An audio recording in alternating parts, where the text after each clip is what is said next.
Man. Welcome to another episode of the PHIN Outta Football Podcast. We are your hosts with the most, B Herbo, and I got my brother from another mother, Rod, man, in the building. Rod, how are you doing this fine Wednesday evening, brother?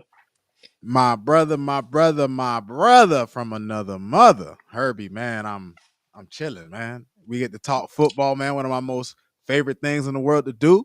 Know what I'm saying? We get to chat with the Fin Out of Water family.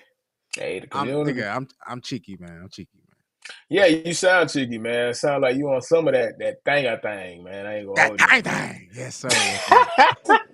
That thing. Yes, All sir. right, man. Today's episode, man, we are going to go ahead and, as you can see on the thumbnail, man, this is the post free agency podcast, man. So we're just going to go ahead and discuss some of the free agent pickups by the Miami Dolphins. Again, this wasn't going to be a home run season. This wasn't going to be a home run year for the Miami Dolphins. They didn't have the cap space to do it, but they were able to get some good free agents, man. Good pieces, rotational pieces, a potential solid piece in a spot of need, which is interior line. So we're gonna go ahead and discuss that, man. But as we are doing, and we've been doing for the past couple of weeks, man, we are doing our feature homie of the week. And this week, man, we got the homeboy Jansport Jack, the Kansas City faithful Chiefs Kingdom representative. You feel me? The mouthpiece for the fan base that has been on my ass all season, bruh. So, Chiefs fans, you got one. You got one to support y'all, to do what y'all wanted to do, which is to say, Herb, shut your fat ass up, man. Bop my Chiefs, man. So, that's gonna be a little later in the show, man. But before we get into that, man, right, you already know how we do, baby. Mm-hmm. Talking free agency, man. So let's get right into it with these free agents, man. Rod, Yes, sir. um, how do you feel about this free agent class for the 2025 Dolphins? Let's get right into it. Yeah, so Herb, when it comes to what the Dolphins have done so far in free agency, like, we had our laughs on the first day, right? Because the first signing that we saw and the only signing we saw for hours was Zach Wilson, right? Hey, shout out to True Blazer. Shout out to True Man, you already Blazer in know, the man. building. True Blazer In in the the building. building. Go. But look, Herb, I'll say this. I'm a little divided on how I feel about the free agency, and I'll explain why. You alluded to it when you started the show, right? Uh, the Dolphins didn't have a lot of money to make moves because we kind of took the all-in approach a couple years back, right? We had a quarterback on a rookie contract. We had money to spend. Obviously, that plan did not go any way we thought it would. In large part due to the Dolphins being unprepared in dealing with a problem that they know could possibly happen. That's neither here nor there. We're here now, 2025 season. And I'll be honest, Herbie, the reason why I'm divided on some of the Dolphins moves is one, we had a lot of good bargain pickups, right? When you look at some of the guys we got, Nick Westbrook-Akine from the Titans, he was a guy that even Titans fans were actually sorry about losing. Like that he was somebody that they wanted to keep.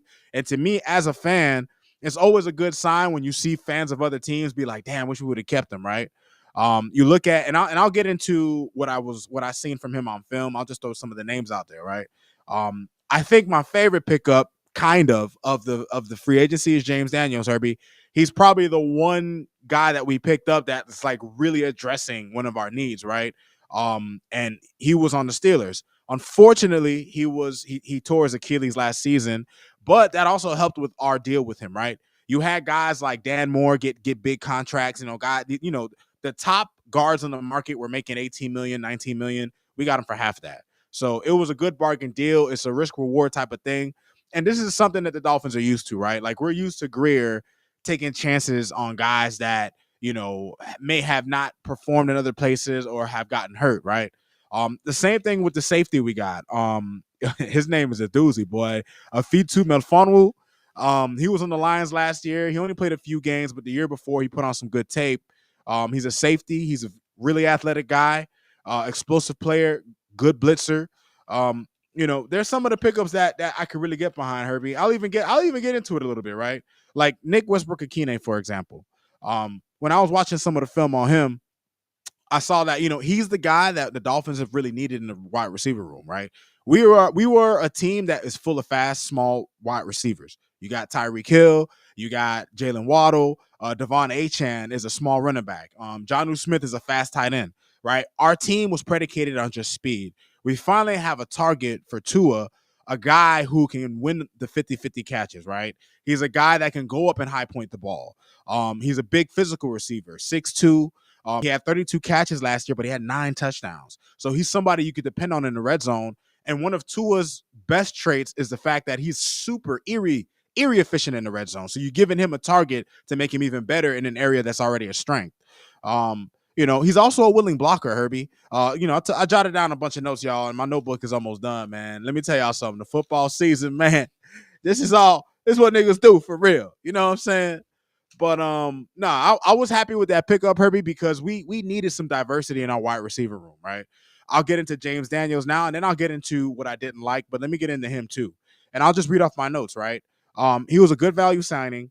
The one thing I liked about him, Herbie, when I was watching on film, is that he plays with violence. And that's something that the Dolphins have severely lacked, especially on the line. The difference between the Dolphins, Herbie, and the other teams in the AFC, the Chiefs, who we're going to have Jack on and to talk about his Chiefs, the difference between the Bills, the difference between the Ravens is that these teams, Herbie, they're physical in the trenches when it matters the most. And the Dolphins, Herbie, if we don't completely shore that up on both sides of the ball, we ain't never going to be doing shit. I don't care what we do. If you look at the past several Super Bowl winners, Herbie, maybe if you look at every Super Bowl winner, they were great in the trenches, dog. Like at the end of the day, that's where football starts. And listen, James Daniels, he is a good pickup for that, right? He is a guy that plays with a level of nastiness that the Dolphins were missing. He's a guy that you could depend on to finish blocks. He's a guy who's great at the point of attack. He is a guy who gets busy in the running game. You know what I mean? Like he is someone that when I was watching film, he was having a really good year before he got hurt. So obviously he's coming off an Achilles. You don't know really how to go with that, right? But here's the thing too, man. Right? I like some of these pickups, right? I like James Daniel. I like Nick Westbrook-Akine. But Herbie, these niggas re-signed Liam Eichenberg, Herbie. Like this nigga won't go away, bruh. This man won't go away, bro. Here's even the kicker, bro. Here's even the kicker, right? I know Chris Greer said he was going to address the offensive line. Mike McDaniel said they were going to address the offensive line. But Herbie, there's a difference between addressing a problem and just throwing shit at the wall and hoping it sticks. Herbie, we signed a guy, Larry Borum. Herbie, I don't know if you had a chance to watch tape on this nigga. I did. I did Herbie, not. let me tell you something. I take that back. I did. I watched tape on everybody. Herbie, let me tell you something. I don't want to be insensitive when I say this. I almost had a stroke watching this nigga, man. Like Herbie, this man is not like his tape is not good. Now, here's the thing: the Miami Dolphins, Herbie, we run an offensive system where our scheme helps out basically every player on the offense. Our scheme helps out the offensive line. Our scheme helps out the running back and quarterback. We have that, right? So, like Aaron Brewer, for example, when he left Tennessee, the fans were happy. He was trash there. He comes to Miami. He's our best offensive lineman, right? So obviously, if there's an offensive lineman that has any semblance of real talent, Herbie, they could come to our offensive line and perform. Connor Williams, when he left the Cowboys fans didn't give a shit that he left the team. But at that point, they were tired of him. But when he came to Miami, he we put him at the center spot, and even though he couldn't snap to save his life, he was an excellent blocker in the system. So this is an offense.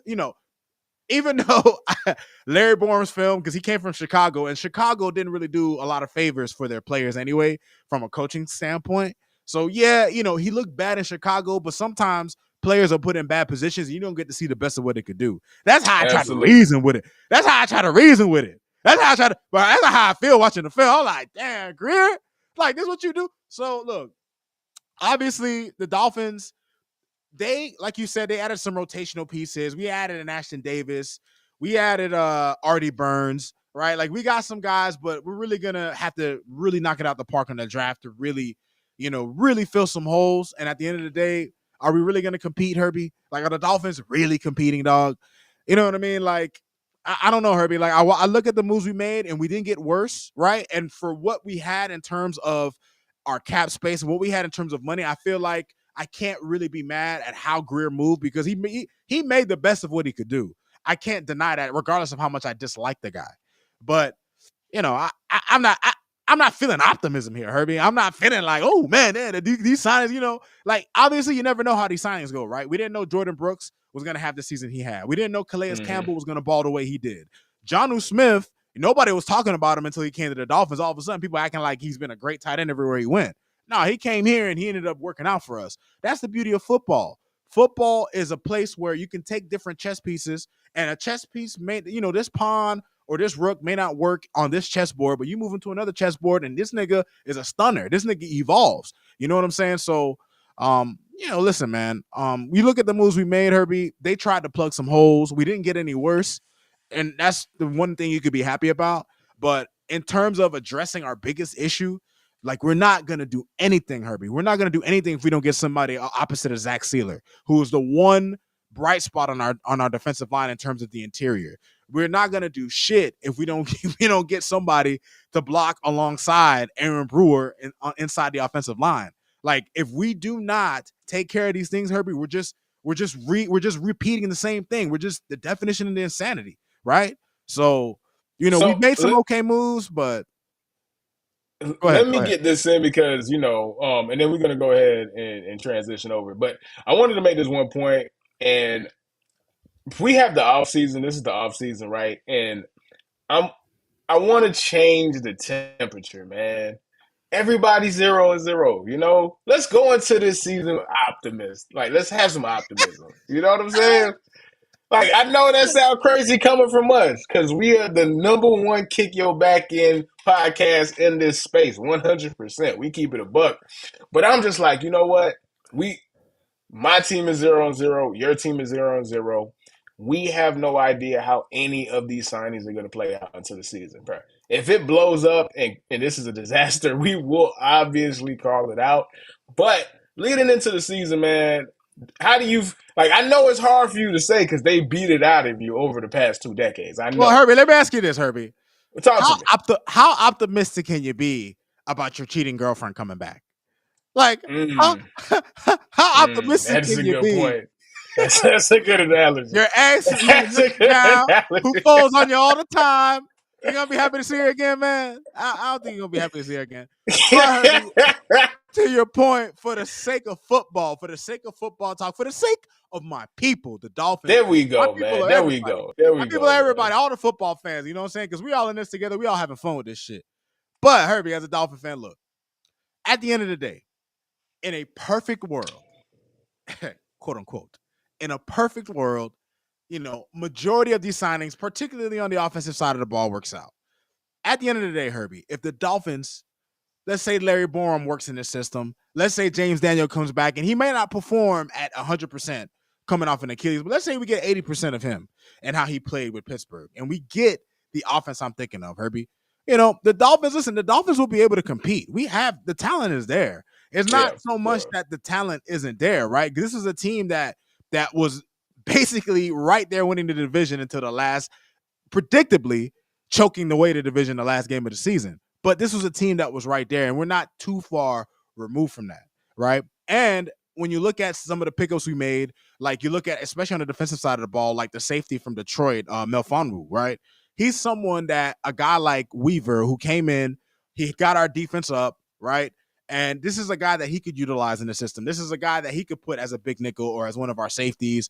Like, we are getting players that fit what we do, and we're also getting players that have nastiness to them, right? He was a sure tackler. He was a good blitzer. He was a vicious player. The Dolphins need that. We need an injection of toughness. We need an injection of nastiness. Absolutely. You know what I mean? Because what's the #1 criticism of the team? They're soft. Even the fans think they're soft. I think the Dolphins are soft. Herbie, I told you I think I could whoop an offensive lineman. I should not be able to think that. I should not be able to think when I see Leon Eichenberg, I could put my setup and be like, what's up, bro? Like, I shouldn't be able to feel like that. You know what I'm saying? So, look, the Dolphins have a ceiling that can be higher than I feel like it is, but it's there. But for me to believe it, I have to see it. But the talent is there. We just have to knock it out the park in the draft, Herbie. We didn't get any worse in free agency. We plugged some holes. You did not get worse. You didn't get worse. You know what I'm saying? We plugged holes. Sure. That's all we did. We just plugged holes. But we'll see what happens. You know what I'm saying? Man, we'll see what happens. And, What we're about to do now, though, is it's crazy because now we're gonna do something which is transition from the dichotomy of a cheating girlfriend into an abundance of I got like the best girlfriend in the world. And now us as fans have to be jealous of this motherfucker, dog. So with that, it is my biggest absolute appreciation to bring Jansport Jack into the building. You already know, man.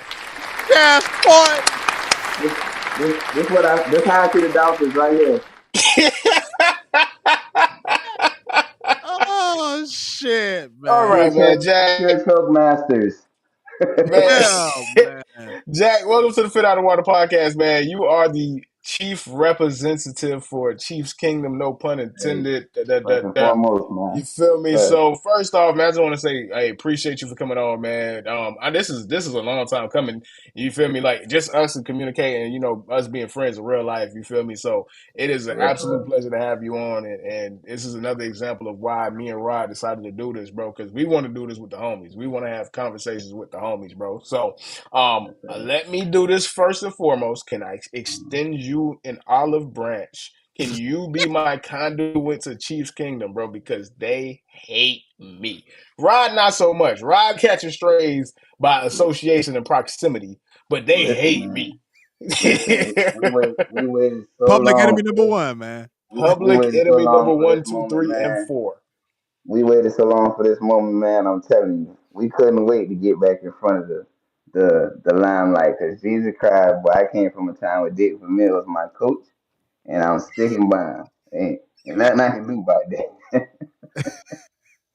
We had a little defense, So but couldn't get no points up. So let's start there, right? Because it's kind of taboo to say you're a Chiefs fan. It's hard to like Rod. Rod is a Golden State Warriors fan, right? He became a fan, at the beginning of the dynasty of what they become synonymous with. The Golden State Warriors. Nobody, unless you are like older. When you think of the Golden State Warriors, you're not thinking of Chris Yeah, Mullin. You're not he thinking of Run from DMC with Tim Hardaway and stuff Come like out of the that. way, You feel yeah. me? You Yeah. you thinking Rob. of Rob, you Monte Ellis and early stuff. Yes. Yes. Okay, I got Ellis. you. Yes, sir. Mark Jackson. Yes, sir. Yeah, But Mark Warriors knew Yeah. what Jackson. they were gonna be. So Like, yeah. so for you to say you're a Chiefs fan, people are automatically going to say you came around during the dynasty. So go ahead and drop your bona fides because you just said a Dick Vermeil. Like Hey, how many listen, people that even know who that is? they don't. They couldn't tell you where he Oh, came from. He was with the Jets first. That's my coach. I'm sticking by hey, him. talk your shit, man. Herm Talk Edwards your was there shit, for a little man. bit. He was my coach when he was there. I had Larry Johnson in the backfield. Priest Holmes jersey I still wear to this day. I wait till the Super Bowl to bring it out. Last year I ain't wear it. That's probably why we lost because I ain't wear it last year. But I ain't have my shit on the last Super Bowl. But when we win, I'm on the roof with a bottle in my hand and I'm live on camera. Anybody on Facebook will tell you they see me every year we in the Super Bowl. I'm on the roof with a bottle. So y'all know how I go about my team. Man, speaking of that loss, man, that shit got kind of ugly, bro. Let's talk to me. This is a Yeah. therapy session, man. What happened, Okay. man? What It, happened? it, Whoa. it was easy, self explanatory. Y'all see it firsthand. Two turnovers that led to points. That was 14. Our offensive line couldn't hold nothing up. That drop pass from Hopkins in the second quarter, right before the half, that burnt all the momentum. We was already down by 30 points. When we started clicking, they stopped caring. And even in that note, they never blitzed us. It was the same four up front. That's why we got rid of who we got rid of when we got rid of them. Because it ain't about the strength of the players, about the chemistry. If the game off, the game off. Ain't nothing we can do about that. Pat can only scramble and run around in circles as long as he can. That's it. Hop wasn't So as efficient as we wanted him to be. And Hollywood got hurt. Hollywood nicked up. And they still finding the timing with Pat, but because Pat can't get that ball, that's y'all problem in Miami. Timing. When two are out, y'all timing off. It's the same difference. When we can't get right, and they ain't got enough time out there on the field because he's not getting the ball. Travis was hurt. He wanted to play. Oh, his feelings was hurt. He was emotionally distraught the whole season. Taylor asking about weddings and shit, and that man mind wasn't focused on the game for real, but that's why he had to come like this. He had the rookies come tell him, "Hey, we got to do it for you, oh man. We can't let you go out like that." So now the rookies got a reason to want to pipe up for Travis Kelsey. So So let me ask you a question as somebody who is not a part of Chiefs Kingdom, right? So like, are you just somebody who is just a Chiefs fan, or are you a part of the community? You on the Reddits, you on the subreddits, you on the X boards, all of that set. XPs. I'm in a Discord. I'm I am in the Reddit group too. I'm on Reddit heavy because Reddit give me all my info. I'm in Reddit. I'm not in a Discord group for the Chiefs, but I'm in Reddit. I follow them on socials. Pacheco like a couple of my things on Facebook when I comment. Cause they ask same question you just asked me. What happened with the Super Bowl? Same detailed info I Yeah, gave you. yeah, I yeah, gave yeah. him. Pacheco Yeah, came back like this. Yeah. I seen you posted So that too. You feel me? yeah. That's big. Like, because you got to understand, like, for a football player, like a professional football player who reposts and like what you saying, that shows that that person is like, oh no, this person really, really sees the game that we see it and can identify the problems that actually happen. Not no first take talking shit, Uh, clickbaity bullshit. Like no, like this was an actual dissection and of we what wore that. went right We and wore went that ass wrong. whooping too. We wore that. You We did, wore that. and trust me, I was on y'all ass. I was on Me Pat and ass. T-shirt. I was I on, wore I that. was on y'all I ass. wore that. That was my Easter best that day, boy. We wore that one. I put that shit on that day. I ain't gonna lie. Yeah. so Yeah. So Sheesh. what me and Rod were intrigued and wanted to ask you, and it's Mhm. awesome that you're here because we could actually get the real perspective. Mhm. We talk about on this podcast. We've done a lot of similarities and comparisons between Pat Mahomes and Tom Brady and how eerily similar their paths have been to this point. Like if you look at the first 7 years, Pat Mahomes is 100% this generation's version of what Tom Brady was 20 years ago, 23, Most whatever definitely. years ago, right? And the thing is that there was a 10-year gap that the Patriots did not win a Super Bowl. Now, I think that narrative is kind of it doesn't really hold water because they went to 3 AFC championships in that time frame and they went to 2 Super Bowls in that time frame. One of those Hmm. they went undefeated and lost in the Super Bowl. So it doesn't really that saying they didn't win in 10 years doesn't really capture everything. But I want to ask you, is Hmm. this do you see this as a version of that 10-year gap? Is this a retool? Is y'all or is this the end of a dynasty? Is this the end of the era? Did y'all just get y'all No, three? That's it. no, I don't like that talk. Travis gonna get one more before he leave, and we go find a way to restructure Pat contract because Pat really not in it for the money no more. He all about accolades now. He already owned the Kansas City. He owned a portion of the Kansas City Royals, and they about to bring a WNBA team to the city. So he not stressing about the bread. That $500 million contract that could get nipped, and he could get on his last two. Especially if he bring another ring home, he could end on his last 2 years of the deal. They could give him the max for 2 years, pay him out fully guaranteed. By then, the contract will be worth it because it's gonna be Patrick Mahomes getting his money. That's why Brady was able to make the moves he made because he never took a contract. He always took a deal for the team so they could be able to work the pieces around him. Now that we already have a team in place and we only need that one X factor, hey Pat, cut it down to 250. 3 years, 250 million. We'll guarantee 180. Free us up $90 million. We can go sign somebody for 2 years, a year. Get us a defensive stud. We missing something on the line. Miles Garrett could come to us. Not this year. He already re-signed with the bullshit. But Michael Parsons. Yeah, for sure. Michael Parsons say he's trying to come to the dark side. Hey, chill, relax. That's my stupid hoe. That's my stupid Yeah. bitch. All right, So what's relax. up? You feel me? Just chill, relax. He said we can Don't have be any coming on my girl we street with that, want all if we right? wanted to. Yeah, don't be coming So, on my street with that, all right? so Jack, let me ask you, man. Right? Obviously, you've gotten to enjoy the success of the Chiefs, man. And as a fan, I obviously feel envy because as a football fan, I have not felt this joy. But serious Man, question sorry about to hear that. serious question about AFC though, man. I was curious from you because one of our like most popular pods was us talking about, the AFC rivals of Pat Mm. Mahomes, right? So within the next season or two, man, do you see anybody else in the AFC, like maybe the Ravens? Do you think maybe Lamar might finally overcome you guys? Maybe the Bills? Do you see? How do you feel about the guys who are considered your rivals, man, so to speak? I, I actually had Lamar to take it all the way this year. I had us getting clipped I actually had us getting clipped to Houston. Believe it or not, I had us getting clipped early to Houston, but everybody got hurt. Stephon Diggs got hurt. Nico was banged up. So we didn't really Yeah, have that Tank Dell air raid got hurt. offense. Yeah. Yeah, exactly. So we didn't really have that air raid offense because I knew what our defense was bringing to the table. And if they got out to early points, just like the Eagles did, we wasn't gonna be able to come back because Pat would have been doing too much of Pat. That's how he played. That's how he played ball. When shit hit, it hit. But when it missed, we down by 30. So that's just how we function as a team. And but I like Lamar. Lamar was a 2 point conversion away from playing us in the championship game. And like I said, I wanted them to win the Super Bowl. So I'm backing Lamar 100%. Him and Derrick Henry, 200 yards apiece in the game and stuff, but you can't match that. So I said Mark Andrews did it. He had 2 plays on that game. That could have been a whole nother thing. We will always beat Josh Allen. I'm not worried about Buffalo. That's the reason I'm not worried. We will always beat Josh Allen. Whoa. Them fighting words, man. No, that's real talk. Y'all watch it firsthand. What they do in the playoffs every year? Every What y'all time. come to what y'all Every come to our time. house for?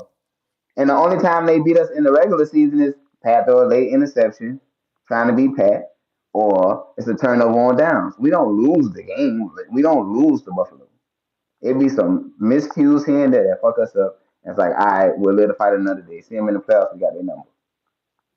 They light work. I ain't worrying about them. Cincinnati, that offense against our corners, we got to get a new team in, and our flaw will be chemistry. The boys ain't playing together.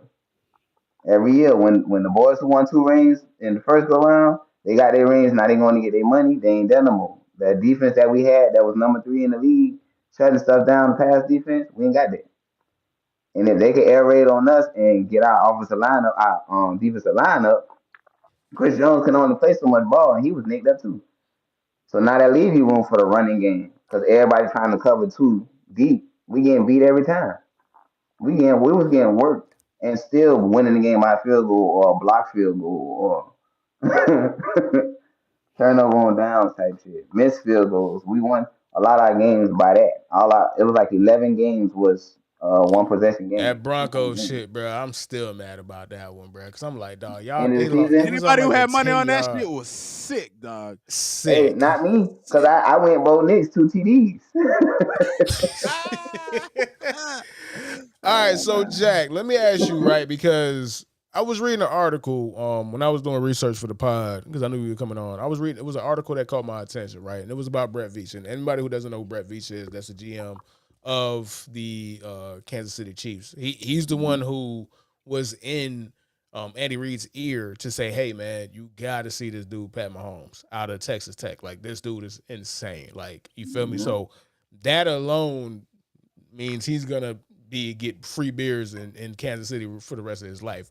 But the article was in reference to the 3 subsequent draft picks or draft classes post Pat Mahomes. So Pat Mahomes was drafted in 2017. So Mhm. it was basically saying from 2018 to 2020, with McCole Hardman signing with the Green Bay Packers, there's nobody from those 3 straight draft classes on this team anymore, right? Like Nah. one of those, and again, those are all different. There's a bunch of different situations. Like Ladarius Sneed, that was a trade. He would obviously Right. that was obviously a good draft pick. But it Yeah. speaks to how the NFL is just a beast and it is a moving target at all times. And it's just a monster of how do we stay consistent, right? And I just want to ask you, we could go down memory lane, right? So 2018, this is the draft class. And as a fan, do you remember these names, man? Breland Speaks, man. Do you remember Breland Speaks, man? Nah. All right. Nope. Derek Nandy, Dorian Ordano, Nah. Armani Watts, Just Traymon because we Smith. just because we drafted them, that don't mean they played. Facts. That's what I'm saying, right? And then you got the year after that. McCole Hardman, obviously, that was the first pick. Y'all didn't have a Uh, first round pick that time. Jawan Thornell, Khalil Saunders, Rasheed Fenton, 6th round pick. After that, you got Clyde Edwards Hilaire, Willie Gay Jr., Lucas Nguyen, Ladarius Sneed was a 4th round pick, which is Super Bowl crazy. champs. The champs. Crazy. Yeah. You feel Yeah. me? And then now you got 2021. You got Nick Bolts, a good player. Cree Humphrey, good player. Um, and then you got 2022 Trent McFucking cannot believe y'all got Trent Yeah. McDuffie. Yeah. Come on, bro. Yeah. Like, My Yeah, fucking God, man. And y'all got George how you say that nigga name? Karlaftis in the yeah, same, and philosophy. Yeah. Sky Moore in the same fucking. That's a good Hey, draft right there. That's a good it's draft. all But it's That's a all good draft about right there. system. It's all Yeah. about system. The new change is change is consistency these days. If you don't know how to pick it to get that chemistry rolling, at the end of the day, all the GMs got a job, and what they seeing is what works for our team, what's going best for us going forward. They come as a collective. We got a nice core up there from top down, all the way down to our quarterback. So it's not a problem when it comes to us figuring out the loose screws that we need to tighten around the field. Because at the end of the day, it's gonna come down to Patrick making a few plays. the reason why I ask is for one reason only, right? Because you mentioned it.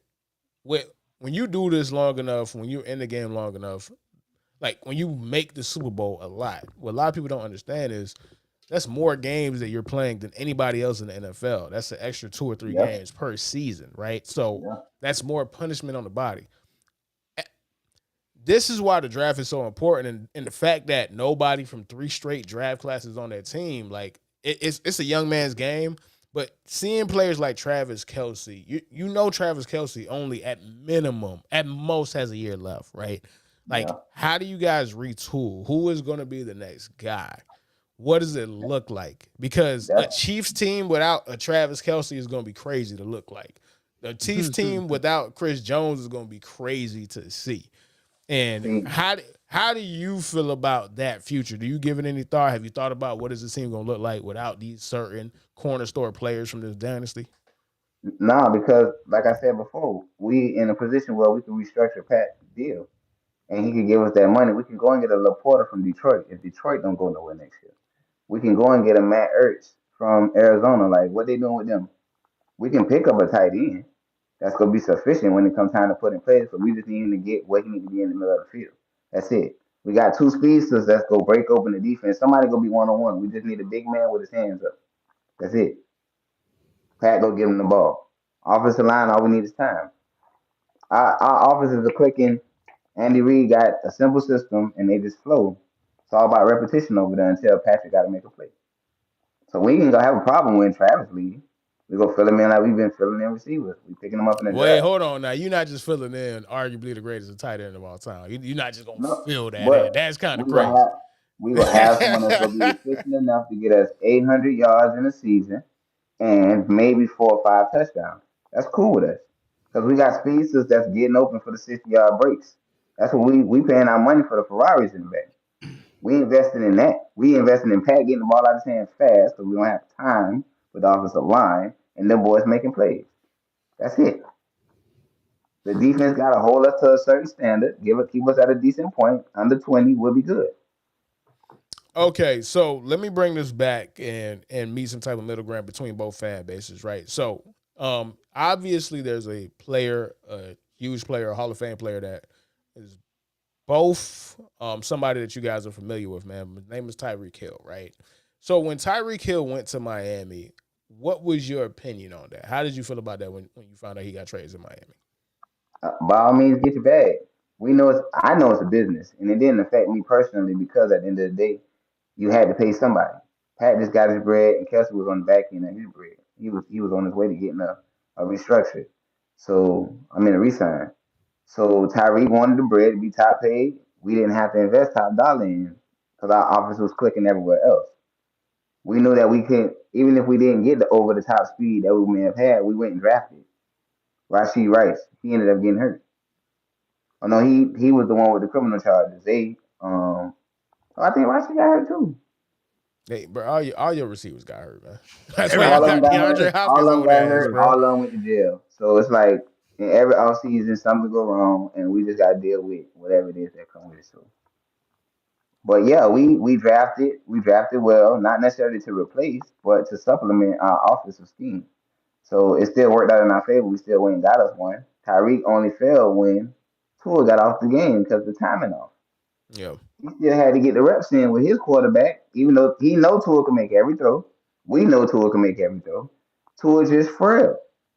He need a little time in the pocket because once it's all about timing him. He know Tyreek don't even have to do this, put his hand up, none of that. they're in sync when it comes to QB, and even with the pieces that y'all had around them, Waddle.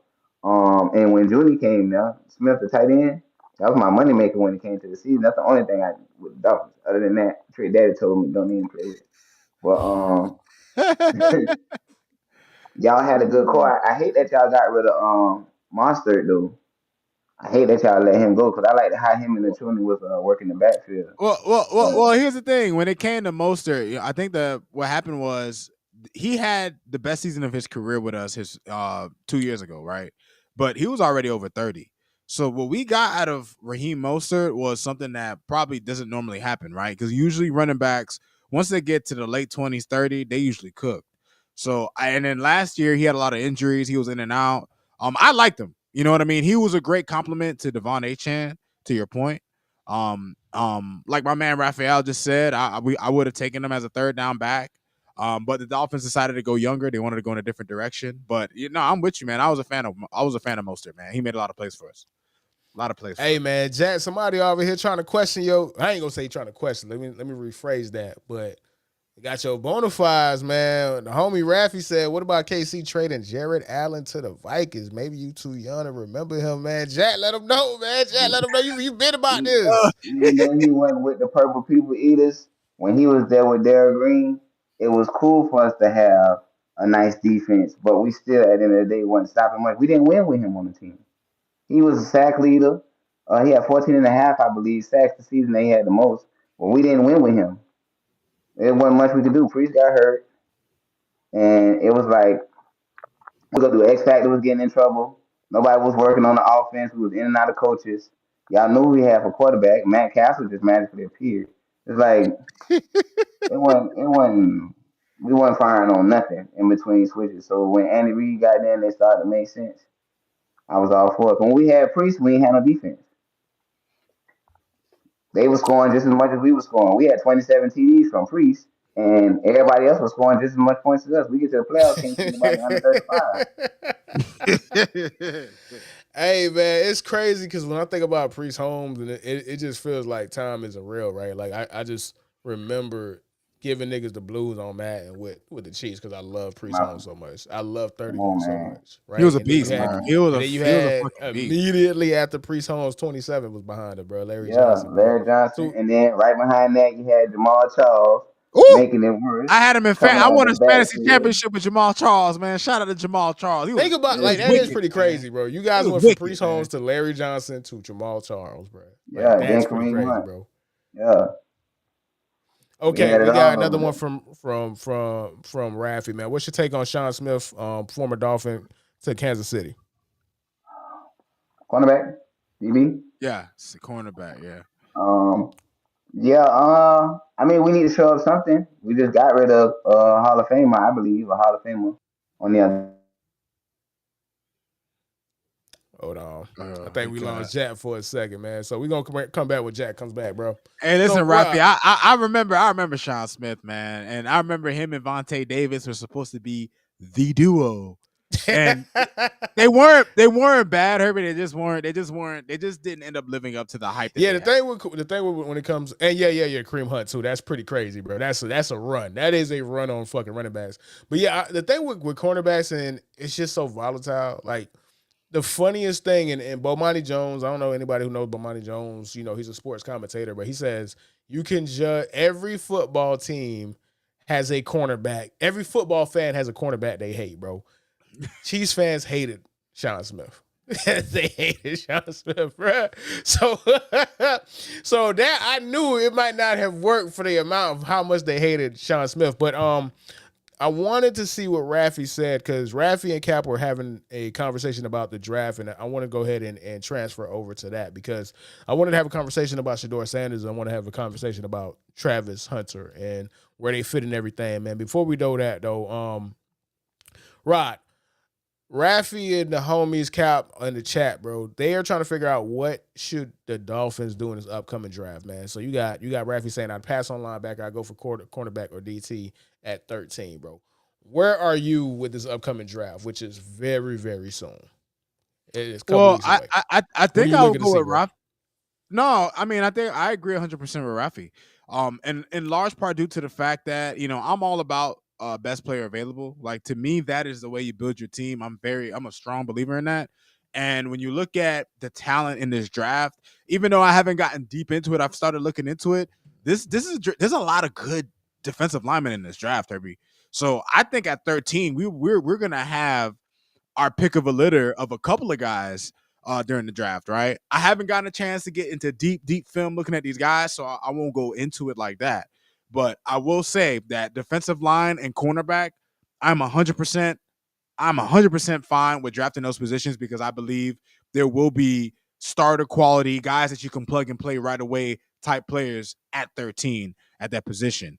Now, if we end up going linebacker, if we end up getting, let's say, Campbell, Herbie, I mean, I wouldn't be upset with it because linebacker is somewhat of a need, right? We re-signed Terrell Dawson to a 2-year deal.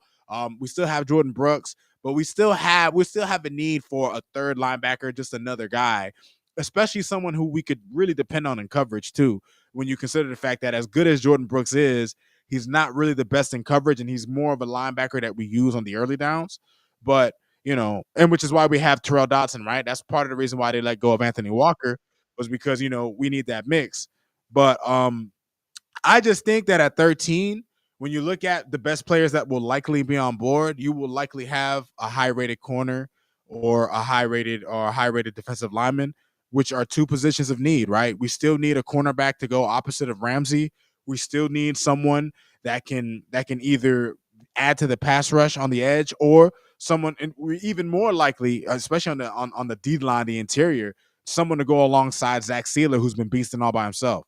So, I'm right there with Rafi on that one.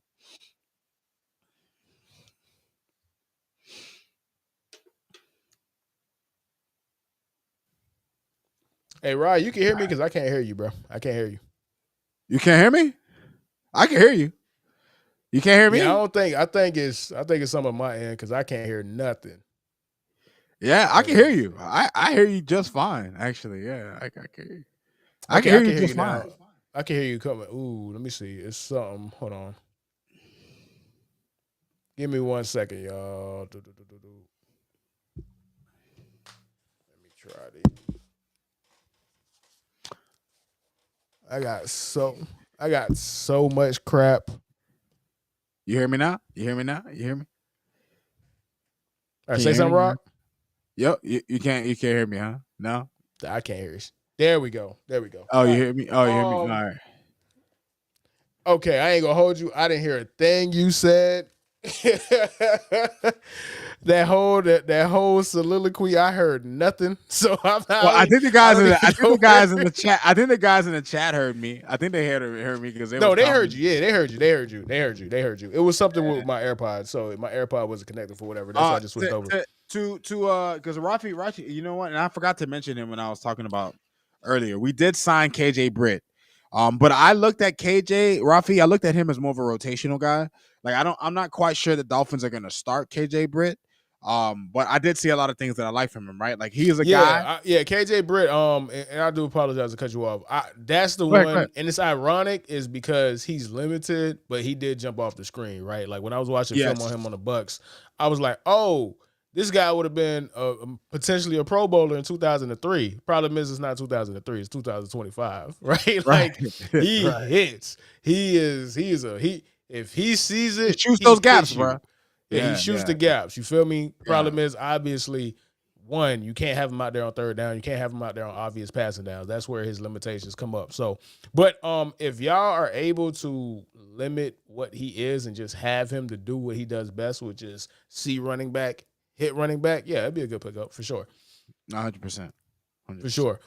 So let's go ahead and take the conversation over to Shedeur Sanders, right? Like Shedeur Sanders has become a lightning rod, and I want to have a conversation about the draft in total. And I don't want to make it an observation about culture and race and stuff like that. It's not really where I want to take it to, but it's hard for it not to get to that point based off of everything that's surrounding Shedeur Sanders, right? In the draft in general, right? First things first, how do you feel about Shedeur as a prospect before we get into the nitty-gritty? I will say people are saying that he's the best quarterback of the draft, and I agree. but I don't really think he's a number 1 overall pick, in my opinion. Like I don't think he's gonna be the number 1 overall pick because obviously I teams are gonna look for disagree. Like quarterbacks. after everything from everything, it's gonna be Cam Ward. I think with Yo, this you think Cam Ward? Yeah. yeah. I think Cam Ward separated. So for literally PFF, Mel Kiper, Todd, everybody I know coming from after the combine, they said there's not a single GM, not a single source that they talked to that had Shador ahead of Cam. Over not Cam? saying yeah, Okay. not saying Cam is going to go number 1. I'm just saying that Cam is the number 1 quarterback of this draft. But go on what you were saying. No, to that point, right? Even Cam Ward, right? Like you could talk even the both of them, Herbie. I'm not too crazy about the quarterbacks in this class, and that's not to say, I don't want anybody listening to think I'm just automatically shitting on them. Listen, I liked a whole bunch of quarterbacks from the Trevor Lawrence class. You see how that turned out, Yeah, right? for sure. So these guys could be studs, but from what I've seen from Shador, Herbie, I don't really look at him as a great quarterback prospect, but I think he could be successful in the right situation. And usually, Herbie, when you're being drafted in the top 5, you're not going to the right situation. So, absolutely. I guess we'll have to wait and see. You know what I mean? But I will say this, and before you get to what you're gonna say, and this is just something I saw on the internet. This is not something that I just happen to know. I just seen someone bring it up on the internet. To your point about race, I saw somebody on one of the sports groups who post say that the Giants have never drafted or had a black starting quarterback, and I thought to myself like, would they finally break that curse, man? Would they finally break that curse, man, to get a quarterback? I'm interested in seeing that, man. I'm interested. Yeah, what's funny because the Giants have never drafted in a position where the obvious black guy needed to be drafted, right? So we don't know if it's truly that they're just racist as hell to never have a starting, like going into the season with a black quarterback as their starter, because Tyrod Taylor started for them. Geno started, I think, a game for them. But like they drafted a quarterback, and the intention leading into the season was this black person is going to be our starting quarterback. That's almost impossible. Now, granted, Eli Manning was there for a long time, but Eli's been retired for a long. He's been retired for 5 years now. You know what I'm saying? So there's obviously opportunities. Like, remember, they drafted, and again, it was a lose-lose situation, but they drafted Daniel Jones instead of Dwayne Haskins. They drafted Daniel Jones at number 6. And this is where it gets tricky, right? Because Shador and there's 2 conversations. I'll stick with the prospect conversation, right? Because I don't want to go mix and match, right? But I love that you use the word prospect, because I think what happens is when we have draft conversations, people lose sight of what prospect means.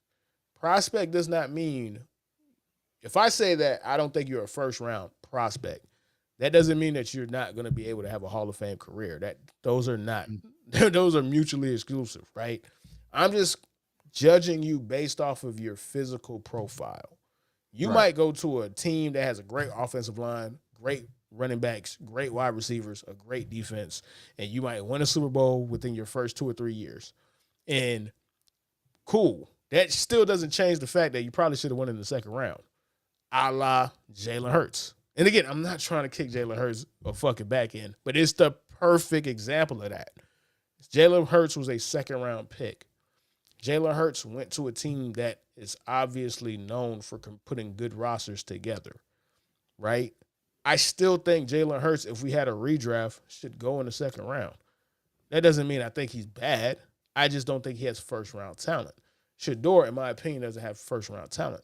And definitely not top 10 talent, I should say. I'll take that back. He has first-round talent. He doesn't have top 10 talent. Right. There's no physical thing that Shador does that is elite. Does he have an elite arm? No. Does he have elite athleticism? Hell no. Does he have elite escapability? No. Does he have elite pocket presence? No. Does he have elite pinpoint accuracy? No. So if I have to say no to all these things, then he shouldn't go in the top 10. Now, whether he does or whether he does not, who knows? That's neither here nor to be seen, right?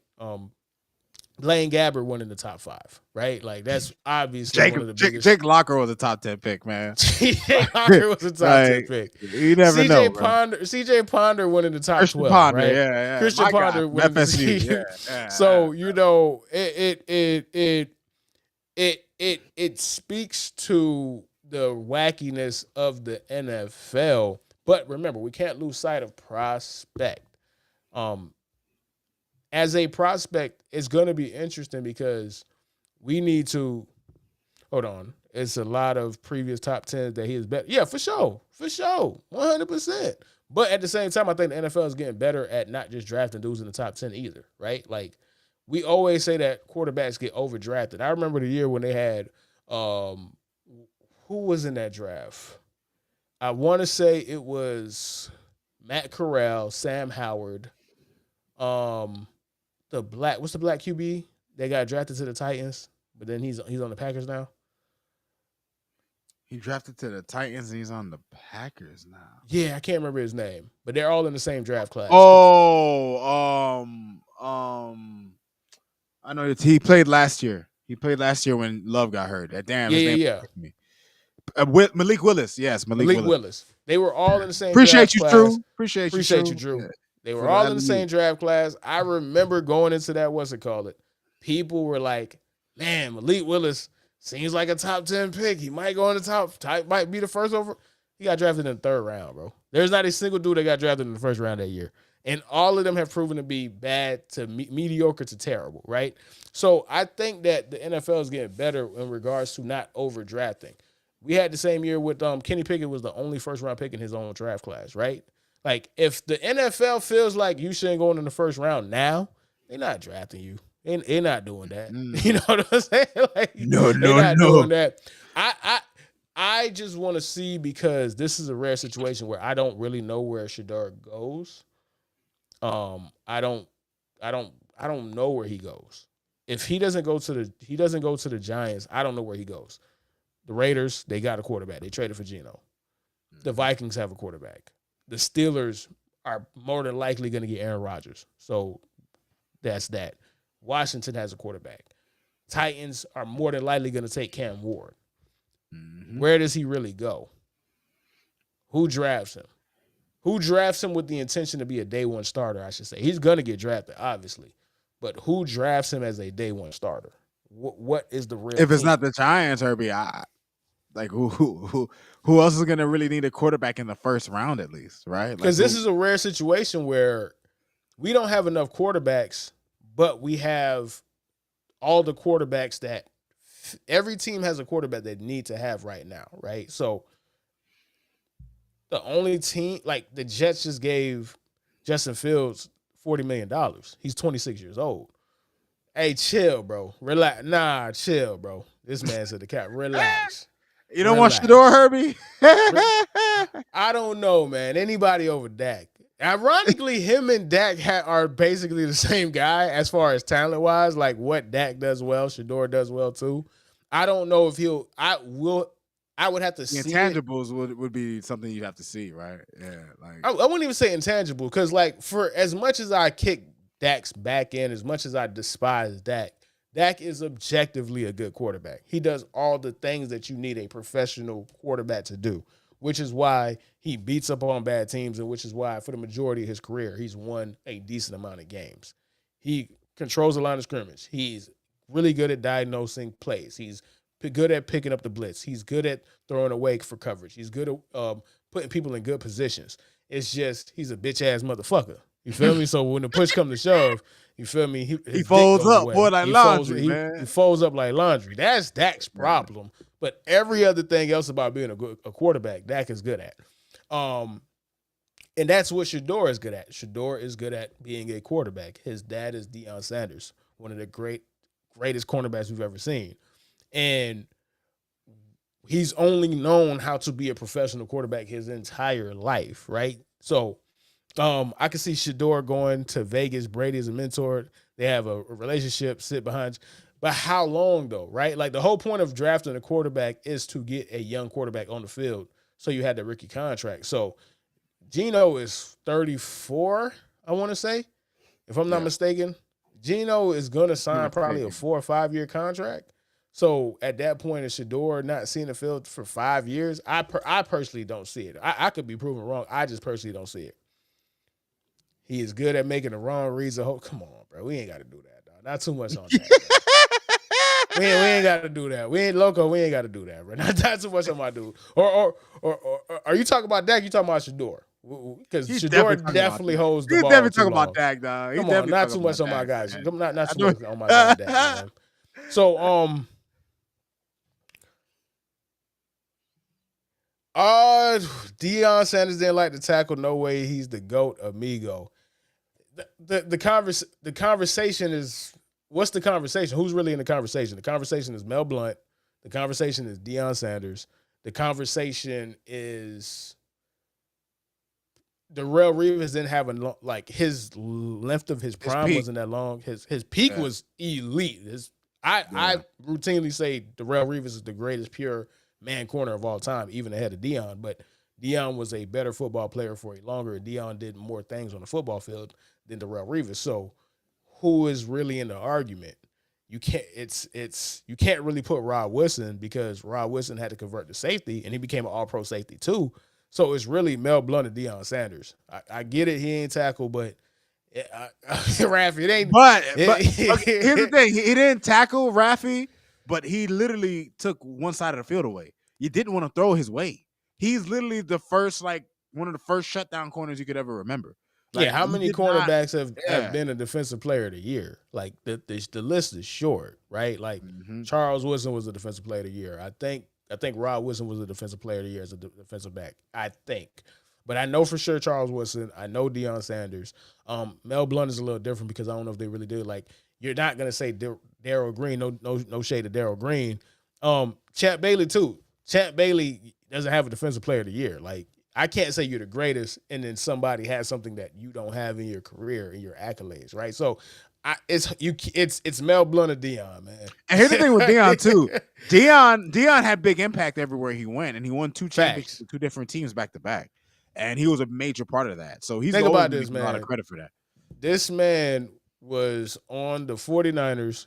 The 49ers went to the Super Bowl. He signed with the Cowboys the year after. The Cowboys went to the Super Bowl and won the Super Bowl. 2 different teams won back-to-back Super Bowls.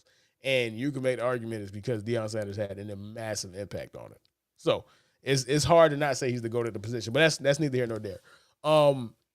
Back to Shador, though, right? Like, it's going to be interesting. I just don't know. Again, the draft is unpredictable. I have no idea.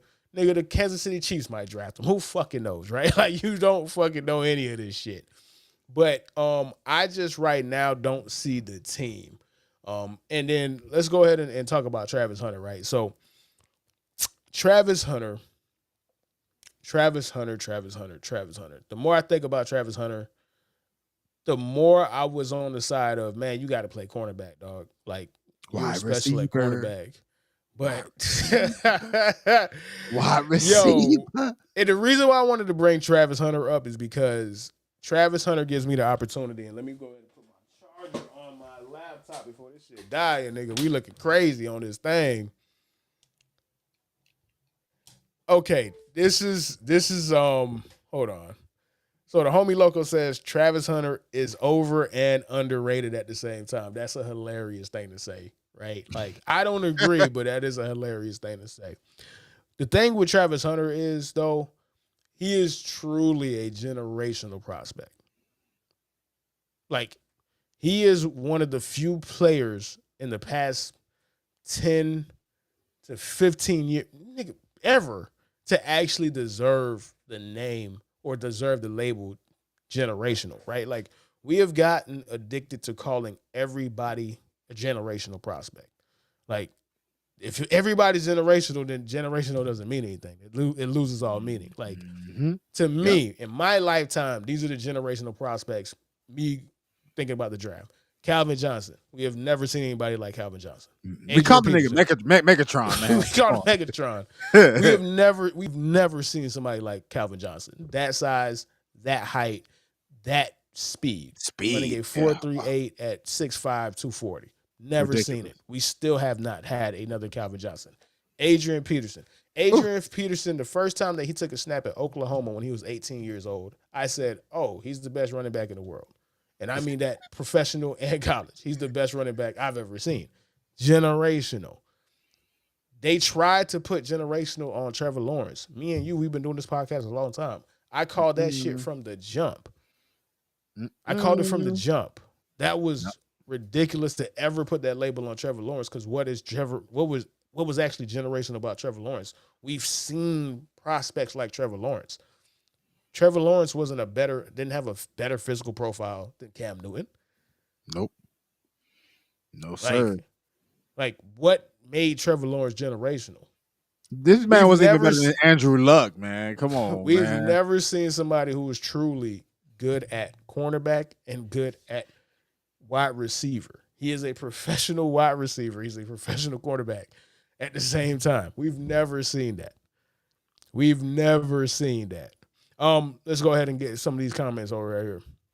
He does so much well, but he has so many well, yeah, of course, because he's playing both sides, right? So he's not actually getting a chance to refine each discipline, right? Because you got to be in both rooms. You got to be in the like, think about this. He has two brains. He has a wide receiver brain and he has a cornerback brain, bruh.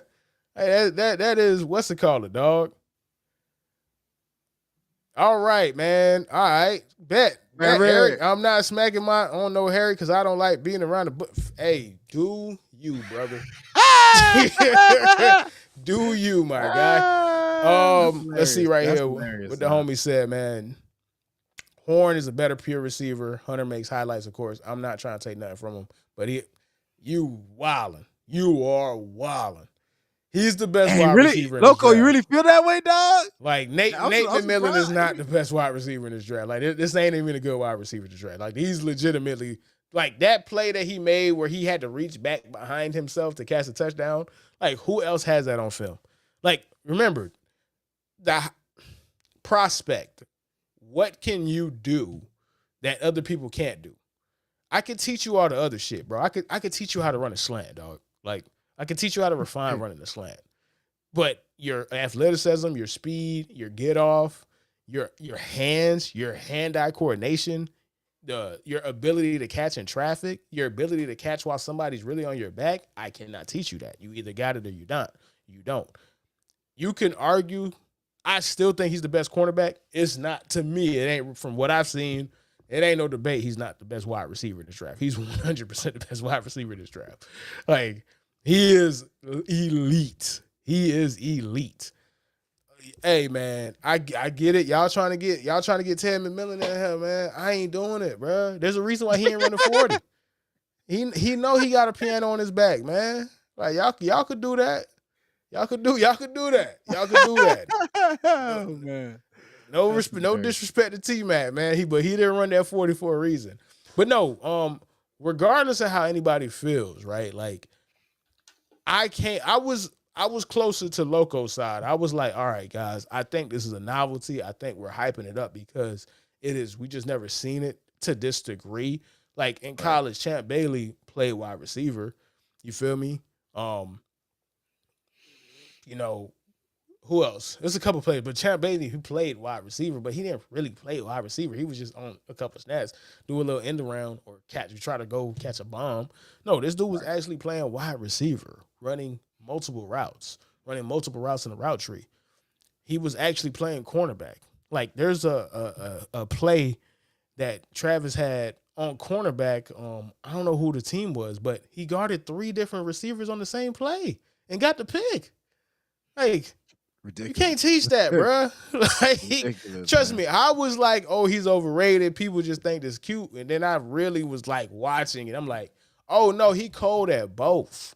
He's cold at both. He truly deserves the title generational. Now, is he going to be dominant at either side at the next level? I have no idea. I don't have a fucking crystal ball. If I did, I'd be fucking rich. If I did, I'd be smacking Las Vegas every week. I suck at this shit, bro. I suck at trying to see the future or taking educated guesses. Not my strong suit. I'm much better at reacting to shit. But what I can say 100% is he 100% deserves that title generational.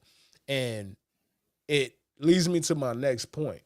As much as I just glazed this nigga, as much as I was riding and twerking on him, you feel me? Throwing ass, you feel pause. Hey, fuck that. I'm not saying pause. Fuck pause. I was twerking on that thing. I was doing the split on it just now. I was doing a fucking split on it. Big pause. My dude, you gotta pick a side when you go to the next level, right? For one reason. Not because you don't deserve to have the opportunity to play both sides. But my dude, because that'd be fucking stupid. You're not going to get 2 paychecks, bruh. Mm-hmm. You're not getting 2 paychecks, dog. Raffy said daddy chill. It's getting hot here, man. Y'all got Nelly playing. Y'all got Nelly playing in the background. It's getting hot in here, man. It's getting hot in here, man. The reason why I say you got to pick a side is not because you don't deserve. Like, they're going to have obvious packages for him. And I know the argument, and it's a fair argument, because he was hurt in college. The number one indicator if you're going to be hurt in the NFL is if you were hurt in college. 2 seasons in a row, he didn't play every single game in the season. He's going to get hurt at the next level. That's a foregone conclusion. So that's one reason why he shouldn't play both. But most importantly, you cannot do 2 worths of jobs and get 1 paycheck. That's just stupid. And so many people are saying, oh, the NFL trying to block his light, block his blessings. Why y'all won't let him play both? Because they're not going to pay him for both. You ain't going to get paid for both, dog. So, like, unless they make a new bracket, a new position, which is football player, Travis Hunter, football player, and you have a slot that's specific to that, and you get paid for that, you better pick a fucking side and do that. You can't be out here doing 2 jobs for the white man and getting 1 paycheck. No. Hell no. Incentives based, not on that rookie contract, Raph. They're not going to give him incentives, right? Like, regardless of what they do, he has to identify as something because the pay scale has to match that. So if he identifies as a cornerback, he's going to get slotted as a cornerback, right? Like, the Derek Stingley Jr. just signed the biggest cornerback contract in the history of the NFL. It's $10 million short of majority of all the wide receivers. Derek Stingley Jr. is objectively a better cornerback. I mean, better at his job than DK Metcalf is. DK Metcalf might be a top 10 receiver. He's more than likely not. And they're getting paid the same. They're getting paid the same. So wide receivers make substantially more.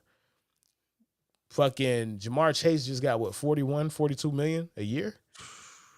Ooh. Got paid. Is Jamar Chase $12 million better a year than Derek Stingley Jr.? I don't know, but because he's a wide receiver, he's getting paid that way. Mm-hmm. So I want to see him at receiver because I think he has the athleticism to be special. But I want to see him at receiver because I need you to get paid, bro. Hey, go get your money. Herbie, imagine this. Prior to Derek Stingley getting the contract that he got, when was the last time a cornerback broke the market for their position? Cornerback has not been a position that teams have been willing to invest high prices in because, and a large part of it is due to the fact that there haven't been a lot of superstar cornerbacks in recent years, right? But that tells you everything, Herbie. Go to where the money is, Travis. Yeah, you're good at both, but go to the one that's gonna pay you more, my boy. That's what you got to do. You know what I'm saying? Like, that's just, I agree with you, Herbie. I'm 100%.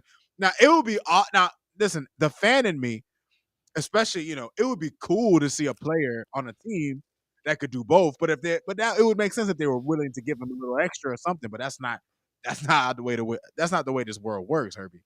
So if I'm Travis, man, go to where the bag is, my boy. Go to where the bag is, man. You'll have more fun that way anyway. And there's potential to have a longer career because even when it comes to cornerback, bro, like the odds of you being dominant for more than 3 years in a row, tops, like you gotta be so good for so long at cornerback. Like I could get you 10. You could trip and fall into 10 catches at wide receiver, right?